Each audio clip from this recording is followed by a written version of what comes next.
और आइए शुरुआत कर रहे हैं आज की एक सबसे बड़ी खबर के साथ। और बड़ी खबर यह है कि पीएफआई के टारगेट पर प्रधानमंत्री नरेंद्र मोदी, पीएम मोदी टारगेट पर और मिशन इस्लामिक राष्ट्र। प्रधानमंत्री मोदी की तस्वीरें आप देख रहे हैं। एम्बियंस दीजिए। बिहार गए थे पीएम, 12 जुलाई को बिहार की तस्वीरें मैं आपको दिखा रहा हूं। और इसी रोज इनपुट थे, इसी रोज प्रधानमंत्री नरेंद्र मोदी आतंकियों के निशाने पर थे।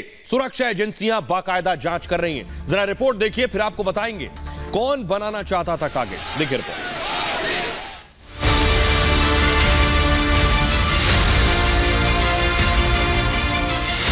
क्या प्रधानमंत्री मोदी के खिलाफ रची गई आतंकी साजिश?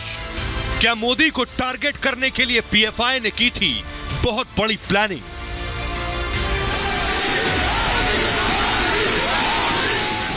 पीएम मोदी 12 जुलाई को बिहार विधानसभा के शताब्दी समारोह में शामिल होने के लिए पटना गए थे। और क्या यही पीएम मोदी को आतंकियों ने निशाना बनाने की तैयारी की थी? सुरक्षा एजेंसियां साजिश की जांच में जुटी हैं। लेकिन मोदी के पटना पहुंचने से पहले ही 2 आतंकियों को पुलिस ने धर दबोचा। क्या पीएफआई मोदी को टारगेट कर इस्लामिक राष्ट्र का ख्वाब देख रहा है? तो आइए अब आपको बताने जा रहा हूं कि प्रधानमंत्री नरेंद्र मोदी दरअसल किसके टारगेट पर है। देखिए जरा, ग्राफिक्स के जरिए मैं आपको दिखा रहा हूं। प्रधानमंत्री नरेंद्र मोदी दरअसल 12 जुलाई को प्रधानमंत्री मोदी पटना गए थे। जो तस्वीरें मैंने आपको दिखाई, 12 जुलाई को पटना आए थे पीएम मोदी। इसे मूव कीजिए आगे। एक दिन पहले 2 आरोपी, यानी 12 को आए थे और 11 तारीख को 2 आरोपी अरेस्ट किए गए। जलालुद्दीन और परवेज की गिरफ्तारी हुई। इस मामले में प्रधानमंत्री के कार्यक्रम से 8 दिन पहले बाकायदा अलर्ट जारी किया गया था। आईबी इंटेलिजेंस ब्यूरो ने बिहार पुलिस को बाकायदा इनपुट दिए थे। इस तरह के मोदी के कार्यक्रम पर अलर्ट किया गया था और आरोपी पुलिस के रडार पर उसके बाद आ गए। आईबी अलर्ट के बाद पुलिस आरोपियों की प्लानिंग के बारे में पता कर रही थी कि इनकी रणनीति क्या है, क्या साजिश रच रही है। 11 जुलाई को शाम को पुलिस ने रेड डाली। 11 की शाम को, 12 को मोदी को आना था। दोनों आरोपियों को उसके बाद गिरफ्तार कर लिया गया। इतना ही नहीं, दोनों आरोपी अब यहां से कनेक्शन है, पीएफआई और एसडीपीआई में शामिल है। ये पीएफआई और एसडीपीआई क्या है ये आगे मैं आपको बताऊंगा, लेकिन आरोपियों से पूछताछ के आधार पर एक्शन लिया गया है। ये इस मामले में पुलिस ने कई गिरफ्तारियां की हैं और फुलवारी शरीफ से अरमान मलिक को भी गिरफ्तार किया गया है। ये भी पीएफआई से जुड़ा था। अरमान पीएफआई की मीटिंग में शामिल हो रहा था। ये बैठकें बाकायदा हो रही थी। सब्जीबाग इलाके से 3 और गिरफ्तारियां इस मामले में अब तक हुई हैं। अब तक कुल 6 लोग अरेस्ट हो चुके हैं। पुलिस इन्वेस्टिगेट कर रही है। आइए मैं आपको सुनवाता हूं कि ADG police headquarter JS Gangwar क्या कह रहे हैं, सुनिए उन्हें। अब जब उनसे कांड दर्ज हो गया है, अब वो गिरफ्तार हो गए हैं, अनुसंधान चालू हो गया है, वैधानिक प्रक्रिया प्रारंभ हो गई है, तो अब उनसे पूछताछ के बाद में पूरे मकसद, पूरे आगे की योजना, क्या डॉक्यूमेंट्स थे, किन लोगों से संपर्क था, किस तरह की तैयारी थी, तो उसके बाद ही कुछ कह पाना संभव हो। तो आखिर प्रधानमंत्री को क्या टारगेट करना इतना आसान है? मोदी को निशाना बनाना इतना आसान है? ये देखिए, प्रधानमंत्री का काफिला आगे बैठे हुए प्रधानमंत्री नरेंद्र मोदी और गाड़ियों का लाव लश्कर जो आप देख रहे हैं ये आवाज के साथ। ये पीछे देखिए, ये प्रधानमंत्री नरेंद्र मोदी का लंबा चौड़ा काफिला होता है। ये देश के प्रधानमंत्री जा रहे हैं। क्या पीएम मोदी को टारगेट किया जा सकता था? क्या जो साजिश रची जा रही थी 12 जुलाई को जब प्रधानमंत्री बिहार पहुंचे, तो क्या इन साजिशकर्ताओं के लिए यह आसान था? क्योंकि प्रधानमंत्री का सुरक्षा कवच कैसा है यह मैं आपको बताने जा रहा हूं। देखिए जरा, प्रधानमंत्री का जो सुरक्षा कवच है वो कुछ ऐसा होता है। आपको प्रधानमंत्री नरेंद्र मोदी नजर आ रहे हैं और दूसरा उनकी गाड़ियों का काफिला और सिक्योरिटी से किस तरह से वो घिरे हुए हैं ये आपको नजर आ रहा है। आपको बताऊं कि लैंड क्रूजर में प्रधानमंत्री सफर करते हैं। इस गाड़ी में भी प्रधानमंत्री की कार चलते फिरते किसी टैंक की तरह होती है, इसलिए टारगेट करना नामुमकिन है। कार पर न गोली का असर होता है न किसी विस्फोट का असर होता है पीएम मोदी के। ग्रेनेड हमला तक झेल सकती है उनकी ये गाड़ी जो आप इस तरफ देख रहे हैं। गैस अटैक पर कार में ऑक्सीजन की सुविधा भी मौजूद होती है। प्रधानमंत्री की कार में ऐसे टायर हैं जिन्हें पंचर नहीं किया जा सकता है। प्रधानमंत्री मोदी 5 सुरक्षा घेरों के बीच होते हैं, इतनी सिक्योरिटी होती है। पहला घेरा प्रधानमंत्री का एसपीजी का होता है, जो आप देख रहे हैं इधर। पहला घेरा एसपीजी बॉडीगार्ड्स होते हैं, दूसरा घेरा एसपीजी कमांडोज का होता है पीएम के इर्द गिर्द, तीसरे घेरे में एनएसजी और चौथे में पैरामिलिट्री फोर्सेस होती हैं। सुरक्षा का जो 5वां घेरा होता है उसमें लोकल पुलिस, स्टेट पुलिस होती है। तो इस 5 सुरक्षा घेरे में पीएम मोदी होते हैं। जब पीएम कहीं जाते हैं तो पहले से बाकायदा अलर्ट होता है। प्रधानमंत्री की कार एसपीजी की गाड़ियों को घेर कर चलती है, जो तस्वीरें मैंने आपको दिखाई। प्रधानमंत्री के काफिले की सभी गाड़ियां बुलेट प्रूफ होती हैं पूरी तरह से। काफिले के आगे पुलिस की कार चलती है और पीछे काफिले, पीएम के काफिले में एक जैमर गाड़ी भी बाकायदा चलती है, जो आसपास के नेटवर्क को जाम कर देती है। जैमर से आसपास के नेटवर्क फ्रीज हो जाते हैं। प्रधानमंत्री के काफिले में 4 डमी गाड़ियां भी चलती हैं, जो प्रधानमंत्री की गाड़ी से हूबहू मिलती जुलती हैं। प्रधानमंत्री किस गाड़ी में है इस बात का पता नहीं चल सकता है टारगेट करने वाले को। प्रधानमंत्री मोदी की गाड़ी भी एसपीजी ही तय करती है कि वो किस गाड़ी में जाएंगे। आपात स्थिति के लिए एक एम्बुलेंस और फायर ब्रिगेड भी चलती है काफिले में। तो आइए अब मैं आपको दिखाऊं कि कैसे प्रधानमंत्री को टारगेट करने के पीछे एक रिटायर्ड दरोगा शामिल था। एक रिटायर्ड दरोगा क्या आतंक की ट्रेनिंग दे रहा था। वो रिटायर्ड दरोगा कौन है उससे मैं आपको दिखाने जा रहा हूं। ये है जलालुद्दीन। ये दरोगा रहा है, सोचिए, दरोगा रहा और आतंक की ट्रेनिंग दे रहा था। इस वक्त ये पुलिस की गिरफ्त में है। तो कैसे ये ट्रेनिंग दे रहा था, ये अकेला नहीं था, इसका एक साथी भी था, वो भी बताऊंगा। लेकिन कैसे एक रिटायर्ड दरोगा आतंकी बनाने की ट्रेनिंग दे रहा था, हथियार चलाने के लिहाज से भी। और देखिए, इसका नाम है मोहम्मद जलालुद्दीन, एक पूर्व दरोगा है, ये रिटायर्ड दरोगा। झारखंड पुलिस में सब इंस्पेक्टर था दरअसल जलालुद्दीन। आपको बताऊं, जलालुद्दीन के मकान में बाकायदा ट्रेनिंग दी जाती थी।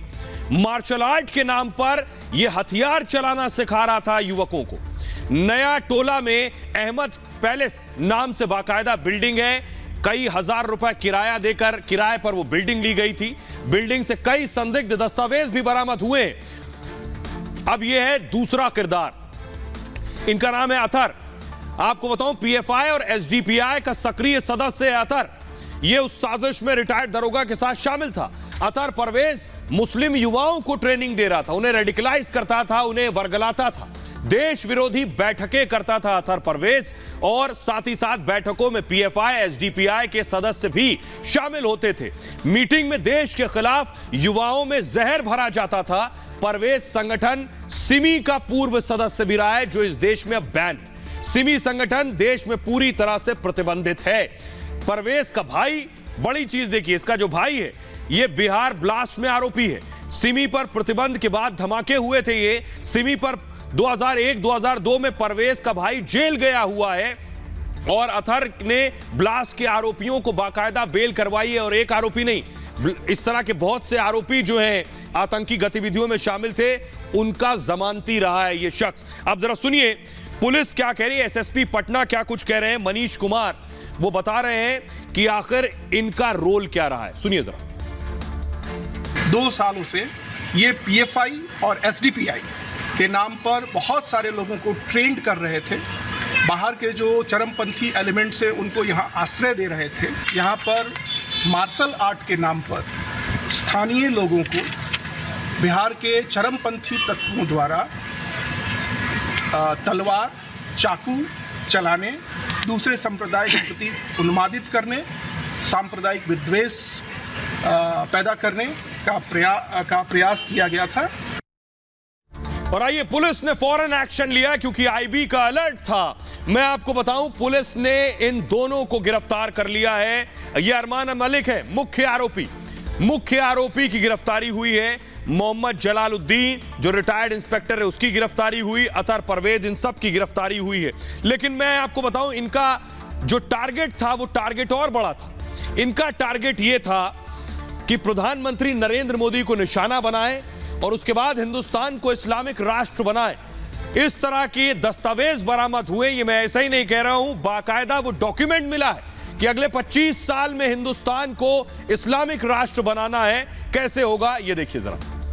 ये आप देख रहे हैं जो दस्तावेज मिले हैं वो कुछ इस तरह से हैं। आपको बताऊं, संदिग्धों के ठिकाने से सीक्रेट दस्तावेज मिले हैं और आरोपियों से इंडिया 2047 डॉक्यूमेंट मिला है, यानी 25 साल की प्लानिंग क्या है। 7 पेज के डॉक्यूमेंट में हिला देने वाली जानकारी शामिल है। भारत को इस्लामिक राष्ट्र बनाने की दरअसल योजना है। लिखा है 10% मुसलमान अगर साथ दें, सोचिए जरा, लिखा है 10% मुसलमान अगर साथ दें तो इस्लामिक राष्ट्र बना सकते हैं। हिंदुओं के खिलाफ बड़ी साजिश का खुलासा हुआ है इस दस्तावेज में। नया टोला अहमद पैलेस को बाकायदा ट्रेनिंग कैंप बनाया गया था। इमारत की दूसरी मंजिल पर ये लोग ट्रेनिंग देते थे और लाखों रुपए की फंडिंग भी सामने आई है। अब मनी ट्रेल जो है, कहां से पैसा आ रहा था, इसकी जांच भी हो रही है। 80 लाख से ज्यादा का ट्रांजैक्शन मिला है। सोचिए, रिटायर्ड जज, 80 लाख का ट्रांजैक्शन। अब इस मामले में ईडी भी जांच कर सकती है। तो आइए अब मैं आपको सुनवाता हूं, सुनिए जरा पटना के एसएसपी मनीष कुमार क्या कुछ कह रहे हैं, किस तरह से इस्लामिक राष्ट्र देश को बनाने के डॉक्यूमेंट मिले, सुनिए जरा।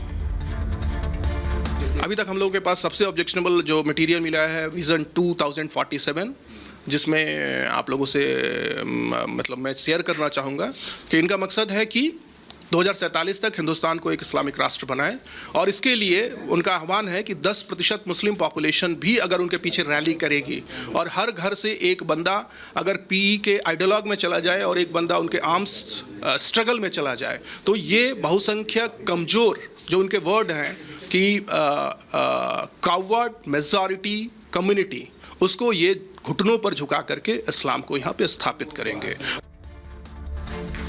और आइए मैं अब आपको बताता हूं इस सब के पीछे कौन है जो मोदी को टारगेट करने की कोशिश कर रहा था, कौन है जो हिंदुस्तान को इस्लामिक राष्ट्र बनाने की तैयारी में है। वो चेहरा कौन है मैं आपको बताऊं, इसके पीछे है PFI, popular front of India. ये पीएफआई जिसकी साजिश सामने आ रही है, पीएफआई बहरहाल खुद से अब अलग कर रहा है। अमूमन यही होता है, जब आदमी पकड़ लिया जाए तो उससे खुद को अलग कर लो। पीएफआई क्या प्रधानमंत्री नरेंद्र मोदी को टारगेट कर रहा था? क्या पीएफआई की आगे की रणनीति यही है कि देश को कैसे इस्लामिक राष्ट्र बनाया जाए? तो देखिए जरा पीएफआई क्या भला है, ये आपको बताता हूं। देखिए, वॉल पर दीजिए ग्राफिक्स। पीएफआई एक इस्लामिक संगठन है, आपको बताऊं पूरा नाम इसका है पॉपुलर फ्रंट ऑफ इंडिया, और मुसलमानों की आवाज उठाने का दावा करता है पीएफआई। 2006 में पीएफआई की स्थापना हुई थी। दिल्ली के शाहीन बाग में इसका हेड ऑफिस बताया जाता है।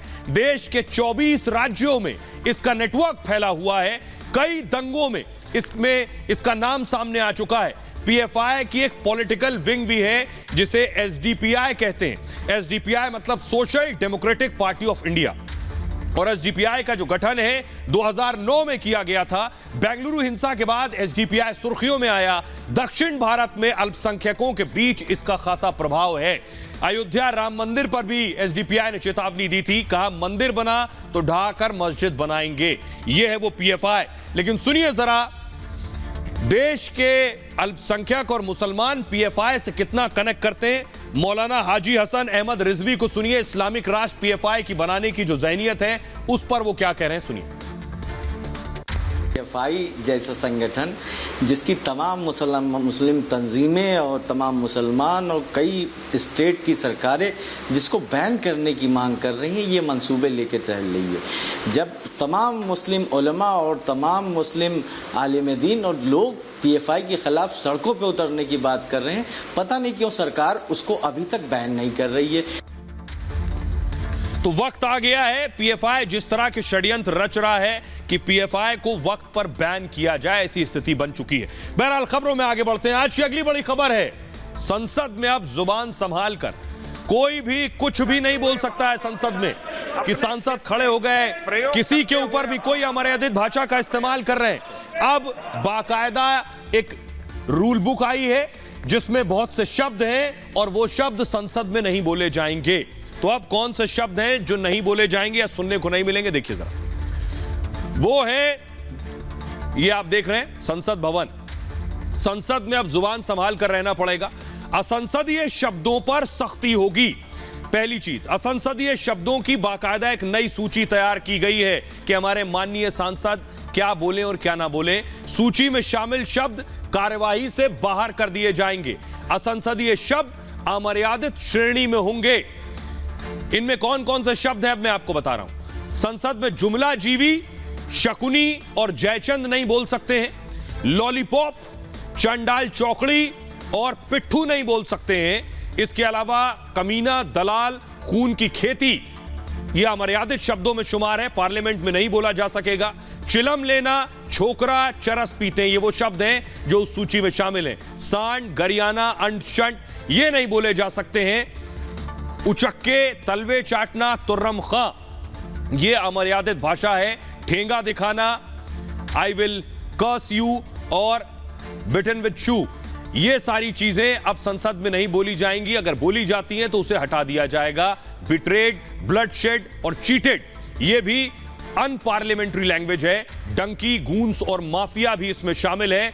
और रबिश, टाउट और ट्रेटर, ये वो शब्द हैं जो नहीं बोले जा सकेंगे। लेकिन उससे पहले आइए मैं पिलर ग्राफिक्स के जरिए बताता हूं आपको कि दरअसल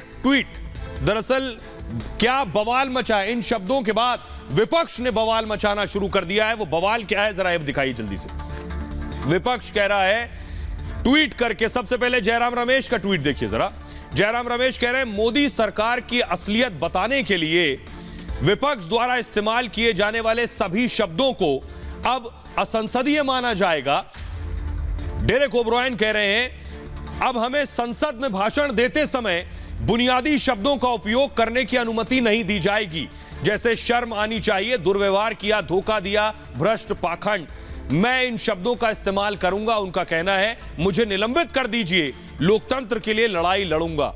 सोचिए, अब सांसद अमर्यादित भाषा इस्तेमाल करने के लिए जो अनपार्लियामेंट्री डिक्लेयर की गई है उसके लिए भी लड़ाई करने को तैयार है। अब सुनिए जरा बीजेपी क्या जवाब दे रही है और स्पीकर ओम बिरला क्या कह रहे हैं, सुनिए।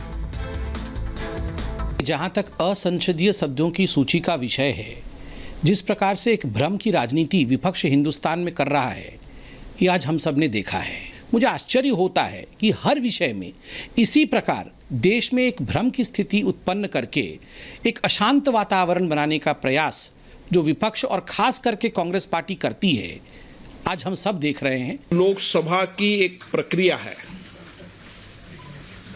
जो प्रक्रिया 1959 से चल रही है। और मैं यहां बताना चाहता हूं कि जो डिबेट और चर्चा में जो लोग चर्चा कर रहे हैं, वह माननीय सदस्यों को भी या अन्य जो संसद के दरवाजे जिन्होंने नहीं देखे, वो भी जो चर्चा डिबेट कर रहे हैं, जिनको संसदीय परंपराओं की जानकारी नहीं है, उनको ये जानकारी होनी चाहिए, किसी शब्द को बैन नहीं किया है। और आइए, तो आपने देख लिया सांसदों का एतराज क्या है, लेकिन खबरों में आगे बढ़ते हैं और आज की एक और बड़ी खबर है। हाजी पर योगी का डंडा चला है। हाजी याकूब को आप देख रहे हैं, योगी आदित्यनाथ पूरी तरह से एक्शन में है। योगी आदित्यनाथ के लिए चाहे माफिया हो, अपराधी हो या कोई, अगली तस्वीर दिखाई जरा हाजी याकूब की। हाजी याकूब है ये। हाजी याकूब पर योगी का हथौड़ा चला है। हाजी याकूब कौन है, जरा अगली तस्वीर दिखाइए। हाजी याकूब मायावती के बेहद करीबी रहे हैं। हाजी याकूब बीएसपी से विधायक भी रहे हैं, बड़ी शख्सियत रहे हैं। लेकिन अगली तस्वीर दिखाइए, हाजी याकूब की 125 करोड़ की संपत्ति योगी ने कुर्क करा दी। हाजी याकूब के घर की तस्वीरें आप देख रहे हैं। योगी की पुलिस अंदर पहुंची और संपत्ति के, ये देख रहे हैं, योगी की पुलिस पहुंची है। 125 करोड़ की संपत्ति कुर्क हो गई है। घर से सिलेंडर उठ गया है, घर से सामान उठ गया है, सब कुछ कुर्की हो गई है। हाजी पर योगी का हथौड़ा चला है। यह रिपोर्ट देखिए जरा।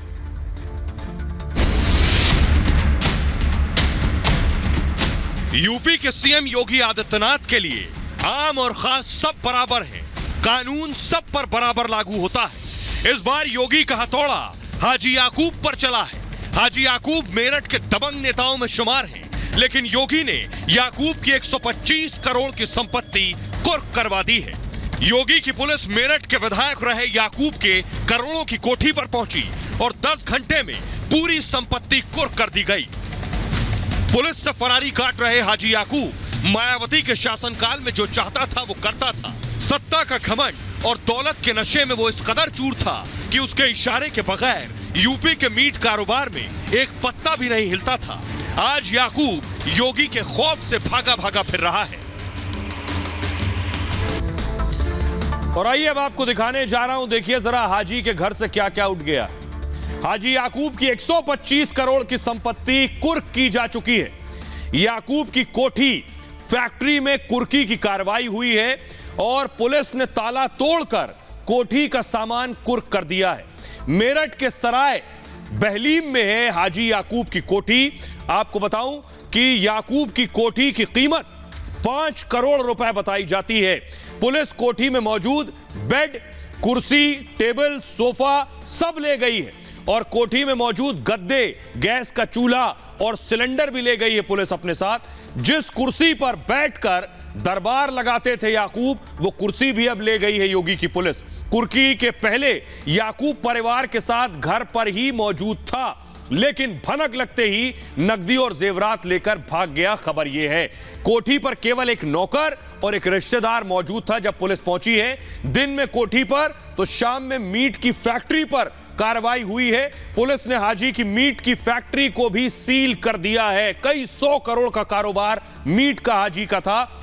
हाजी याकूब की मीट फैक्ट्री की कीमत 120 करोड़ रुपए सिर्फ फैक्ट्री की कीमत है। कारोबार सोचिए कितना होगा। मेरठ के खरखोदा के अलीपुर में है हाजी की मीट की फैक्ट्री। तो यह एक्शन हुआ है कुर्की की। इस कार्रवाई में पुलिस को 10 घंटे का वक्त लगा। 10 घंटे में 125 करोड़ की संपत्ति कुर्क हुई है। जरा सुनिए मेरठ पुलिस क्या कह रही है। थाना खरखोदा क्षेत्र में एक FIR हुई थी, FIR नंबर 131/22, जिसमें अल फहीम नाम से एक इलीगल तरीके से एक फैक्ट्री चल रही थी मीट प्रोसेसिंग की। उसमें कार्रवाई हुई है, उसी के संबंध में आज कुर्की करी जा रही है।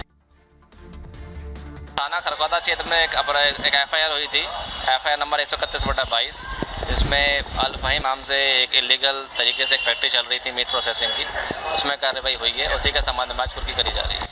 तो आपने सुना पुलिस को, मैंने 2 बार आपको सुनवाया कि क्या एक्शन हुआ है। तो आपको बताऊं कि आखिर क्यों हाजी याकूब पर डंडा चला, क्यों हाजी याकूब पर योगी ने एक्शन क्यों लिया, क्या वजह है और क्यों उनकी 125 करोड़ की संपत्ति कुर्क हुई। वजह है पुलिस ने हाजी याकूब पर दरअसल केस दर्ज किया था, आपको बताऊं, जिसके बाद हाजी को थाने पर तलब किया गया, लेकिन हाजी पुलिस के बुलावे पर भी पेश नहीं हुए, पहुंचे नहीं। पुलिस ने हाजी की कोठी पर बाकायदा एक नोटिस चस्पा कर दिया, लेकिन हाजी पर पूर्व मंत्री होने का गुमान सवार था, उन्होंने नजरअंदाज कर दिया। तब मेरठ पुलिस ने कोर्ट से कुर्की की इजाजत मांगी और कोर्ट की इजाजत के बाद कुर्की की कार्रवाई हाजी के खिलाफ की गई। दरअसल हाजी पर मीट के अवैध कारोबार का आरोप है। पुलिस ने उनकी फैक्ट्री से, देखिए जरा, 2.5 लाख किलो अवैध मीट पकड़ा है हाजी की मीट फैक्ट्री से, जो दिल्ली से मंगवाया गया था और खाने लायक भी नहीं था। मीट की पैकेजिंग फैक्ट्री में हो रही थी और जबकि फैक्ट्री बंद थी, यानी फैक्ट्री बंद करके अंदर पैकेजिंग चल रही थी, जिसके बाद पुलिस ने मीट फैक्ट्री को सील कर दिया था और हाजी और उसके दोनों बेटों समेत 17 को आरोपी बनाया गया था। लेकिन बार बार नोटिस के बावजूद बाप बेटे फरार चल रहे थे, कोर्ट नहीं पहुंचे, जिसके बाद योगी का डंडा चला और कुर्की की कार्रवाई हाजी पर की गई है। अब सुनिए जरा पुलिस क्या कह रही है इस मामले में, आगे का एक्शन क्या होगा, सुनिए। कई महीनों से फरार है। उन्होंने किसी भी तरीके से ना विवेचना में कोई सहयोग दिया था और ना ही उन्होंने कोर्ट में सरेंडर किया था। 1 महीने पहले से भी ज़्यादा इनकी जो है 82 कार्रवाई हुई थी और जो है कोर्ट से जो आदेश मिला है 83 के लिए कुर्की करने के लिए। सर संपत्ति कुल कितनी है और कितने रकम है? ये जो प्रॉपर्टी आप देख रहे हैं ये भी कई करोड़ों में है इसकी वैल्यू, और इनका जो मीट प्लांट है उसकी 100 करोड़ से भी ज़्यादा की वैल्यू है। और आइए अब आपको बताता हूं कि ये हाजी साहब हैं कौन, इनका तारुफ क्या है, कहां के पहुंचे हुए नेता हैं और आखिर इतनी संपत्ति कहां से अर्जित की है। देखिए आपको बताऊं, हाजी याकूब कुरैशी मंत्री रहे हैं। इसके अलावा मायावती ने उन्हें मंत्री पद से नवाजा था। तब वो 2007 में मेरठ के विधायक बने थे। उन्होंने मायावती शासन का भरपूर फायदा उठाया। सरकार में मंत्री रहने के दौरान खूब मनमानी की हाजी याकूब ने। सरकार में मंत्री रहने के दौरान उनकी खूब चलती थी। एक बार हाजी ने एक सिपाही को थप्पड़ तक मार दिया था। बावजूद इसके हाजी के खिलाफ कोई एक्शन नहीं हुआ। हाजी याकूब ने मीट कारोबारी से सियासत का रुख कर लिया और खाड़ी के देशों में, मिडिल ईस्ट में सैकड़ों करोड़ का मीट हाजी भेजते थे, निर्यात करते थे। हाजी की संपत्ति करीब 800 करोड़ बताई जाती है। 800 करोड़ की संपत्ति है। चार्ली हेब्दो कार्टून विवाद में भी हाजी का नाता रहा। कार्टूनिस्ट का सिर कलम करने पर इनाम का ऐलान हाजी ने किया था। यह था हाजी का तारुफ। अब पुलिस शिद्दत से उन्हें तलाश रही है। जल्द ही वो सलाखों के पीछे होंगे। बहरहाल खबरों में आगे बढ़ते हैं। आज की एक और अगली बड़ी खबर है कि उद्धव देखते रह गए और शिंदे ने कर दी स्ट्राइक। जी हां, जो सोचा था उद्धव ने वो कर दिखाया है शिंदे ने। उद्धव सोचते रह गए, शिंदे ने क्या किया ये आपको बताऊं। आइए मैं आपको दिखाने जा रहा हूं कि आखिर कौन सी वो चीज है जो उद्धव ठाकरे नहीं कर सके, लेकिन एकनाथ शिंदे ने कर दिखाया है। एकनाथ शिंदे ने महाराष्ट्र के लोगों को बड़ी राहत दी है। देखिए जरा, एकनाथ शिंदे ने लोगों को इस सबसे बड़ी राहत दी है जिसका मुंबई महाराष्ट्र के लोगों को सबसे ज्यादा इंतजार था। पेट्रोल डीजल पर वैट में बहुत बड़ी कटौती कर दी है एकनाथ शिंदे ने, क्योंकि वो आम लोगों के मुख्यमंत्री हैं, आम लोगों के सीएम। महाराष्ट्र में पेट्रोल पर थोड़े बहुत नहीं, 5 रुपए की कमी की है पेट्रोल पर। आते ही सोचिए, पेट्रोल की कीमत 111 रुपए से घटकर प्रति लीटर 106 रुपए हो गई। अब डीजल के दाम में भी 3 रुपए की कटौती की है। डीजल की कीमत 97 से घटकर अब 94 रुपए हो गई है। महाराष्ट्र में आखिरी बार मई में वैट घटाए गए थे। और सोचिए, जब उद्धव मुख्यमंत्री थे तो कितना घटाया था। उद्धव ने पेट्रोल पर सिर्फ 2 रुपए घटाए थे, आज 5 रुपए कम हो गए। जबकि डीजल पर 1.44 रुपए यानी 1 रुपए 44 पैसे। अब शिंदे ने महंगाई पर यह बड़ी स्ट्राइक की है जिससे महाराष्ट्र वासी खुश है। महाराष्ट्र वैट से कमाई के मामले में अब तक सबसे आगे रहा उद्धव ने, यानी सबसे ज्यादा कमाई की है महाराष्ट्र के लोगों से। 2021-22 में 34,000 करोड़ की कमाई की है सिर्फ एक साल के अंदर। सुनिए जरा एकनाथ शिंदे को क्या कह रहे हैं। हमारे डीसीएम साहब और हमारी चर्चा हुई है, अधिकारियों से चर्चा होने के बाद यहाँ पर पेट्रोल पे 5 लीटर प्रति लीटर 5 रुपया कम करने का निर्णय और डीजल पे 3 रुपया प्रति लीटर कम करने का निर्णय, ये भी महत्वपूर्ण निर्णय आज लिया है। इससे महंगाई कम हो जाएगी, लोगों को राहत मिलेगी। शिंदे को आपने सुन लिया, अब महाराष्ट्र के लोगों से सुनिए क्या कह रहे हैं। हमारी सहयोगी अलीशा की रिपोर्ट देखिए जो पेट्रोल पंप पहुंची और लोगों से बात की। सुनिए जरा। महाराष्ट्र सरकार की ओर से आज के कैबिनेट मीटिंग में एक फैसला लिया गया है और वो है फ्यूल प्राइस को लेकर। आज के कैबिनेट मीटिंग में जहां पर महाराष्ट्र के मुख्यमंत्री एकनाथ शिंदे, उप मुख्यमंत्री देवेंद्र फडणवीस और अन्य ऑफिशियल्स ने जो फ्यूल के प्राइजेस है उसकी कटौती को लेकर आज फैसला लिया गया। और वहीं पर प्रेस कॉन्फ्रेंस के जरिए महाराष्ट्र के मुख्यमंत्री एकनाथ शिंदे ने कहा है कि अब पेट्रोल के प्राइस जो है वो 5 रुपए कम किए जाएंगे, वहीं डीजल के प्राइस 3 रुपए से कटौती होगी। पहले तो आपको प्राइस दिखा दें, जहां मुंबई से हम रिपोर्ट कर रहे हैं वही पेट्रोल का प्राइस अगर देखें तो 111 रुपए आज का पेट्रोल का प्राइस है, वहीं पर डीजल की प्राइस 97 है। और आइए अब आपको बताने जा रहा हूं पिछले बहुत कम वक्त में एकनाथ शिंदे ने क्या क्या बड़ा काम किया है और कैसे उद्धव के लिए हर रोज के साथ शिवसेना उनसे दूर होती जा रही है। 19 में से 15 शिवसेना सांसद शिंदे गुट के साथ जा सकते हैं। सीएम शिंदे शिवसेना के इन सांसदों से मिले हैं बाकायदा। राष्ट्रपति चुनाव को लेकर भी बातचीत हुई है। सांसदों के दबाव में उद्धव और मुर्मू का समर्थन कर रहे हैं और 55 शिवसेना विधायक पहले से शिंदे गुट में हैं। बीएमसी चुनाव में भी वक्त बहुत कम बचा है। उद्धव के हाथ से लगता है मुंबई भी निकल जाएगा। ठाणे के 67 में से 66 पार्षद पहले ही शिंदे के साथ आ चुके हैं। यह स्थिति है। महाराष्ट्र में कैबिनेट विस्तार पर चर्चा तेज है और 19 जुलाई को कैबिनेट विस्तार की संभावना जताई जा रही है। बीजेपी शिंदे गुट के 5 मंत्री शपथ ले सकते हैं, खबर यह है। बहरहाल खबरों में आगे बढ़ेंगे और आज की अगली बड़ी खबर है कि आखिर गणेश और हनुमान के अपमान पर हंटर कब। सवाल एक बड़ा यह है कि नुपुर ने जो किया उस पर खामोशी और चिश्ती जो कर रहे हैं उस पर आखिर कोई कुछ क्यों नहीं बोल रहा। ये तस्वीरें मैं आपको दिखा रहा हूं अजमेर दरगाह की। अजमेर के खादिम जो हैं एक के बाद एक कई खादिम सामने आए जो हिंदुओं का, हिंदू धर्म का, हिंदुओं के भगवान का अपमान कर रहे हैं। पहली तस्वीर जरा दिखाइए, अगली तस्वीर दिखाइए। यह है आदिल चिश्ती, पहली तस्वीर आदिल चिश्ती की तस्वीर दिखाइए। ये उनके पिता की तस्वीर आपने दिखा दी है। यह है आदिल चिश्ती, इनके जो बेटे हैं आदिल चिश्ती के पिता को देख रहे हैं। ये सरवर चिश्ती हैं। पिता पहले भड़काऊ बयान दे चुके हैं और अब बेटा है। बेटा कैसे हिंदुओं के भगवान का अपमान कर रहा है। सवाल यह है, नुपुर बोले तो गलत है, लेकिन चिश्ती जब बोले तो जुबानें सिल जाती हैं। देखिए जरा ये क्या कह रहे हैं, क्या कह रहे हैं। चिश्ती, आदिल चिश्ती, इनके जो भाई हैं उनकी गिरफ्तारी हो गई है। वो कह रहे हैं ये ग्राफिक्स गलत हो गया है, ग्राफिक्स मिस्टेक है। उनका कहना है 333 करोड़ देवी देवताओं का अस्तित्व कैसे माना जाए। वो कह रहे हैं इंसान 333 करोड़ देवताओं को राजी नहीं कर सकता है।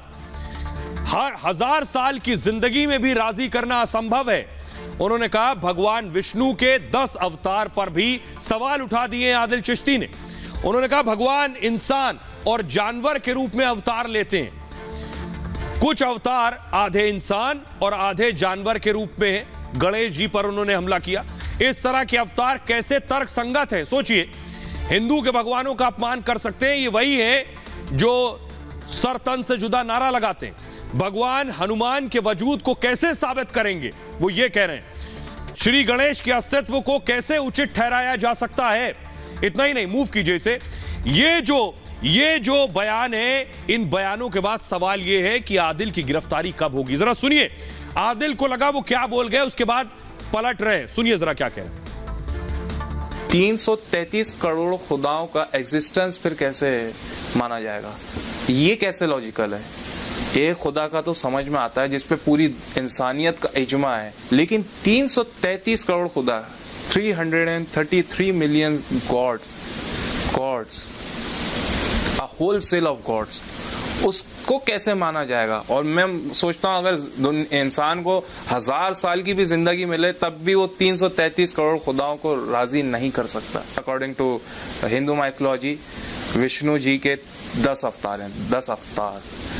उनमें से कुछ इंसान जैसे कहते हैं कि ये इनकारनेशन है, उनमें से कुछ इनकारनेशन इंसानों वाले हैं, उनमें से कुछ इनकारनेशन जानवरों वाले हैं, और कुछ इनकारनेशन ऐसे हैं जो आधे इंसान और आधे जानवर हैं। तो प्लीज नुपुर शर्मा मुझे बताएं कि इस 10 अवतार ये क्या लॉजिकल है, ये प्रैक्टिकल है कि एक भगवान आप कह रहे हो से भगवान है, वो 10 अवतार में आता है, जानवर के अलग रूप में, इंसानों के अलग रूप में, और फिर एक फ्यूजन के रूप में। फिर तीसरा, हनुमान जी, उनका वजूद, उनका एग्जिस्टेंस कैसे साबित करेंगे आप। श्री गणेश जी, उनका एग्जिस्टेंस कैसे साबित करेंगे आप। तो नुपुर शर्मा के इल्मी रद में बनाई थी, जो उन्होंने सवाल और जो उन्होंने एतराज उठाए थे उसको मैंने रिबटल किया था और उसका लॉजिक इंटरप्रिटेशन दिया था। चेरी पिकिंग करके वो वीडियो काट के चलाई जा रही है। सबसे पहले तो मैं ये बता दूं कि मेरा किसी भी रिलीजन, खास तौर पे हिंदुइज्म को टारगेट करने का या मॉक करने की कोई नियत नहीं थी। मैंने आज तक किसी भी रिलीजन को मॉक नहीं किया है। फिर भी अगर किसी के सेंटिमेंट्स हर्ट हुए हैं, मेरे हिंदू भाइयों के सेंटिमेंट्स हर्ट हुए हैं, तो मैं उनसे माफी मांगता हूं। देखिए, पहले अपमान किया, भड़काया और उसके बाद माफी मांग रहे हैं। लेकिन ये सिर्फ बेटा देख रहे हैं, पिताजी भी ऐसे ही हैं। अगली तस्वीर देखिए, ये है सरवर चिश्ती और ये है उनके बेटे आदिल चिश्ती। सरवर चिश्ती भी हिंदुस्तान को हिलाने की बात कर चुके हैं। देखिए जरा पिता क्या कह रहे हैं। पिता और पुत्र अब तक खुले हैं, इनकी गिरफ्तारी क्यों नहीं हुई, बुनियादी सवाल ये। तो जो बेटा कह रहा है यही पिता ने भी कहने की कोशिश की थी, तो जहनियत आ कहां से रही है वो देखिए जरा। जब पिता ऐसी बातें कर रहा है तो बेटा करेगा ही। पिता ने कहा इस वक्त मुल्क के हालात नाजुक हैं, अल्लाह की शान में गुस्ताखी हो रही है, यह हम कभी कबूल नहीं करेंगे। ऐसा आंदोलन करेंगे कि पूरा हिंदुस्तान हिल जाएगा। पिताजी हिंदुस्तान हिलाने की बात कर रहे थे। अजमेर में हिंदुओं का प्रदर्शन गलत है, गुस्ताखी करने वालों का समर्थन करना गलत है। हिंदुस्तान का मुसलमान इसे बर्दाश्त नहीं करेगा। प्रदर्शन कर मुस्लिमों के जले पर नमक छिड़का गया। नुपुर के बयान की वजह से माहौल खराब हुआ है। कन्हैया की हत्या के लिए ऐसे बयान जिम्मेदार हैं। शहर स्टेशन के नाम बदले जा रहे हैं। अब देखिए बीच में शहर स्टेशन कहां से आ गया। क्या हमारी हुकूमत का इतिहास मिटा देंगे? ये चिश्ती साहब कह रहे हैं हमारी हुकूमत का हिसाब मिटा देंगे। इनकी कौन सी हुकूमत? ये कह रहे हैं 600 साल तक हुकूमत हमारी थी, यानी ये अपने आप को मुगलों से जोड़ रहे हैं। ये कह रहे हैं वो हमारी हुकूमत थी। अब इनकी ज़हनियत आप समझिए, ये अरमान पैदा मत करो कि फिर से हमें हुकूमत करनी पड़े। अब इनकी मानसिकता ही सुपुत्र की मानसिकता में आई है। जरा सुनिए ये क्या कह रहे थे। और जो मुल्क में इस वक्त हालात है, और इस वक्त जो मुल्क में हालात है, नामूस रसूल सल्लल्लाहु अलैहि वसल्लम की शान में गुस्ताखी हो रही है, हुजूर गरीनाथ की शान में गुस्ताखी हो रही है, ये हम कभी कबूल नहीं करेंगे। ऐसा आंदोलन करेंगे कि पूरा हिंदुस्तान हिल जाएगा इंशाअल्लाह। और आइए सरवर साहब को आप सुन रहे थे जो हिंदुस्तान हिला रहे थे, ये सद्भावना का नाटक कर रहे थे कन्हैया और अमरावती में उमेश के मर्डर के बाद। देखिए जरा, ये देख रहे हैं सरवर चिश्ती चल रहे हैं। सरवर चिश्ती दरअसल सद्भावना का नाटक कर रहे थे इसमें शामिल होकर। सवाल ये है कि आखिर सिर्फ दिखाने के लिए सद्भावना, सिर्फ दिखाने के लिए कि सब एक है, लेकिन बयान किस तरह के दे रहे हैं वो आपने सुने। आइए अब मैं आपको दिखाने जा रहा हूं। एक बड़ी गिरफ्तारी हुई।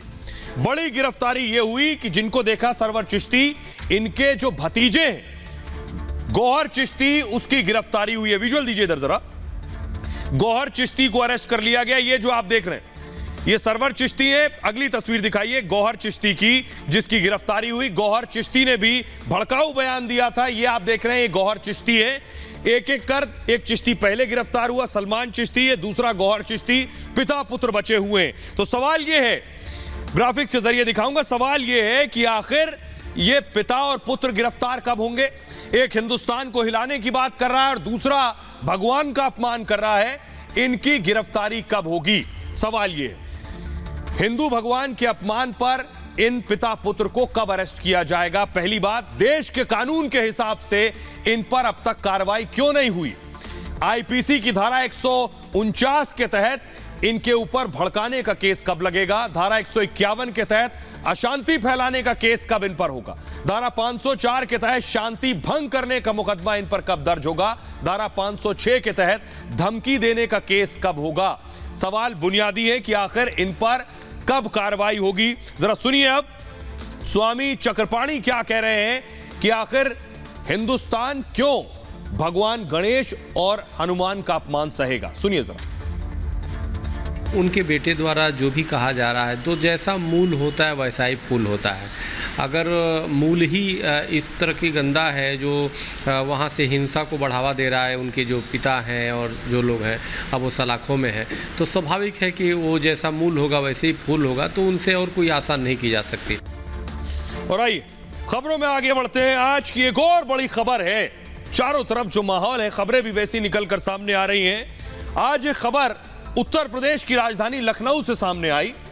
लखनऊ में कुछ लोग नमाज पढ़ने पहुंच गए एक मॉल में। देखिए जरा, सवाल यह है कि आखिर मॉल में नमाज क्यों? यह है वो मॉल, इस मॉल का नाम है लुलु मॉल। मॉल के अंदर ये लोग नमाज पढ़ने लगे। और आपको बताऊं, ये जो मॉल है ये उत्तर प्रदेश का सबसे बड़ा मॉल है बताया जाता है। अगली तस्वीर दिखाइए जरा। ये अंदर देख रहे हैं, इस मॉल के अंदर, इस लुलु मॉल के अंदर ये 9 लोग बैठे हुए हैं। 1 2 3 4 5 6 7 8 9 लोग बैठे हैं जो अंदर नमाज पढ़ रहे हैं। इस पर ऐतराज शुरू हो गया। अगली तस्वीर दिखाइए जरा। ये आप देख रहे हैं 1 2 3 टाइपो वाली तस्वीर। 1 2 3 4 5 6 7 8 9 लोगों को आप देख रहे हैं जो नमाज पढ़ रहे थे। लेकिन मॉल में नमाज के बाद एक विवाद छिड़ गया। विवाद क्या कि हिंदू पक्ष का यह कहना है कि आखिर कहीं भी नमाज क्यों पढ़ी जा रही है, और नमाज पढ़ी जा रही है तो फिर सुंदरकांड की इजाजत दी जाए, हनुमान चालीसा पढ़ने की इजाजत दी जाए। देखिए जरा, ये आप देख रहे हैं। तो सवाल यह है, मॉल में नमाज पढ़ते लोगों का पहले वीडियो एक वायरल हुआ, और वीडियो वायरल हुआ जिसमें 9 लोग नमाज पढ़ रहे थे। तस्वीरें भी मैंने आपको दिखाई। हिंदू संगठनों ने बाकायदा पुलिस को एक शिकायत की चिट्ठी सौंपी है। मॉल पर लव जिहाद को बढ़ावा देने का आरोप लगाया गया है, और खास समुदाय से लोगों की भर्ती का भी आरोप लगाया गया है मॉल के अंदर। दोबारा नमाज पढ़ने पर सुंदरकांड पढ़ने की धमकी दी गई है। लुलु मॉल के बहिष्कार की भी अपील की गई है कि इसका हम बहिष्कार करेंगे। और हालांकि इस्लाम में नमाज से पहले इजाजत जरूरी है कि आप कहीं भी नमाज नहीं पढ़ सकते। नमाज से पहले उस संपत्ति का जो मालिक है, उस जमीन का जो मालिक है, आप उससे इजाजत लेंगे। लुलु मॉल का लखनऊ का सबसे बड़ा मॉल बताया जाता है और 10 जुलाई को लुलु मॉल का उद्घाटन हुआ था। सीएम योगी ने ही इस मॉल का भी उद्घाटन किया था। लुलु मॉल आपको बताऊं 22 लाख वर्ग फुट में बना हुआ है। केवल लखनऊ नहीं, पूरे यूपी में सबसे बड़ा मॉल है जिसमें शुमार है। लुलु ग्रुप के मालिक यूसुफ अली एमए हैं। लुलु ग्रुप के मालिक हैं और ये जो मालिक हैं इस मॉल के, यूएई के यूसुफ अली भारतीय मूल के कारोबारी हैं। इनका ताल्लुक संयुक्त अरब अमीरात से है। आइए अब आपको सुनवाता हूं पुलिस क्या कह रही है, जरा सुनिए। पुलिस में शिकायत की गई इस मामले की। जो एक लेटर हमें एक शिकायत मिली है जिसपे हमारे अधिकारियों द्वारा और हमारे द्वारा उस पर जांच की जा रही है। जो भी जांच के बाद जो उचित कार्रवाई होगी उस पर उचित कार्रवाई की जाएगी। नहीं तो ये अभी आपको ये पता चला कल वहाँ पर मतलब जो नमाज पढ़ेगी सार्वजनिक स्थल है, ऐसा नहीं होना चाहिए। इन तमाम चीजों इस पे जांच कराई जा रही है, इस पे जांच कराई जा रही है। तो पुलिस जरूर पहुंच गई लेकिन हंगामा शुरू हो गया उससे पहले। जरा देखिए, ये जो तस्वीरें आप देख रहे हैं, ये हिंदूवादी संगठन पहुंचे, वहां नारे शुरू किए। उनका कहना है कि आखिर कहीं भी कोई क्यों नमाज पढ़ रहा है और कैसे किसी को कहीं भी पढ़ने की नमाज इजाजत दी जा सकती है अगर नमाज पढ़ने। ये देखिए, पुलिस को शिकायत की चिट्ठी भी सौंपी और अगर नमाज की इजाजत है तो उनका कहना है कि हम हनुमान चालीसा और सुंदरकांड भी करेंगे। अब जरा सुनिए, मैं आपको सुनवाता हूं। हिंदू महासभा के प्रवक्ता है शिशिर चतुर्वेदी, वो क्या कह रहे हैं, सुनिए। हिंदू महासभा का कहना है इसकी जांच कराई जाए। जिस प्रकार से कल वहाँ नमाज पढ़ी गई तो हिंदू धर्म के लोगों को जो बहुसंख्यक है उसको वहाँ पर पूजा पाठ करने की अनुमति दी जाए। बहरहाल ये भारत की बात है में इतना ही। आप अपना बहुत ख्याल रखिए। एक छोटे से ब्रेक के लिए रुक रहे हैं, लौट रहे हैं कुछ और बड़ी खबरों के साथ।